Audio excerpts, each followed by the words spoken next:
I love you అండి. ఏమన్నావు? I love you. నేను నిన్ను ప్రేమిస్తున్నాను. నేను నిన్ను ఫస్ట్ టైం చూసినప్పుడే నాకు నచ్చేసావు. నేను చాలా మంది అమ్మాయిలు చూశాను కానీ ఎవరికి ఇలా చెప్పాలనిపించలేదు. కానీ నాకు మీరు నచ్చలేదు. అదేంటి అలా అనేసావు? నీ వాళ్ళకని చూసుకున్నావా ఒకసారి? అదేంటి మరి ఆ రోజు పొగడేవుగా నన్ను? బుక్ అమ్మడానికి 100 చెప్తాం. అయినా చూడడం చదువుకునే వాళ్ళ ఉన్నారు, మీకు తెలీదా? Don't judge book by its cover అని. లవ్ ఎట్ ఫస్ట్ సైట్ అంటున్నావు. ఒకవేళ నేను నో చెప్తే? నా మనసులో మాట చెప్పాలనుకున్నాను, చెప్పాను. ఒకవేళ నువ్వు నో అంటే ఏముంది, నా లైఫ్ ఎక్కడితోనే ఆగిపోదుగా. ఇంకో ఎవరో ఒక అమ్మాయి నా లైఫ్లోకి వస్తుంది, కానీ నువ్వు లేని లోటు నా లైఫ్ అంతా ఉండిపోతుంది. ఎందుకంటే ఫస్ట్ లవ్ అనేది అమ్మ పెట్టిన ముద్ద లాంటిది. అది మర్చిపోవాలంటే మనిషి చచ్చిపోవాలి.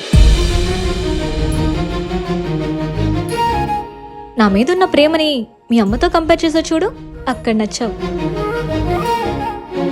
కానీ ఏం తెలియకుండా అలా ముందుకు వెళ్ళాం కదా. మరేం చేయమంటావు? ఈ రోజంతా కలిసి ట్రావెల్ చేద్దాం. నా గురించి నువ్వు, నీ గురించి నేను తెలుసుకుందాం. సరే. నా పేరు శౌరిక్. నేనేం చదువుకోలేదు. ఆయన చదువుకున్న వాళ్ళకే వాళ్ళు తగ్గ జాబులు లేనప్పుడు నేనేం చేస్తాను చెప్పండి? పని పాట లేక అలా తిరుగుతున్నా అంతే. మరి సోర్స్ ఆఫ్ ఇన్కమ్? మా నాన్న పనికి వెళ్తారు, చేతిలో డబ్బులు లేకపోతే అలా స్విగ్గీకి వెళ్తాను. నా పేరు ఆద్య. నేను గీతంలో బీఫామ్ చేస్తున్నాను. Daddy business man. ఇంకా ఆకలేస్తుంది, ఏమైనా తిందామా? పద వెళ్దాం.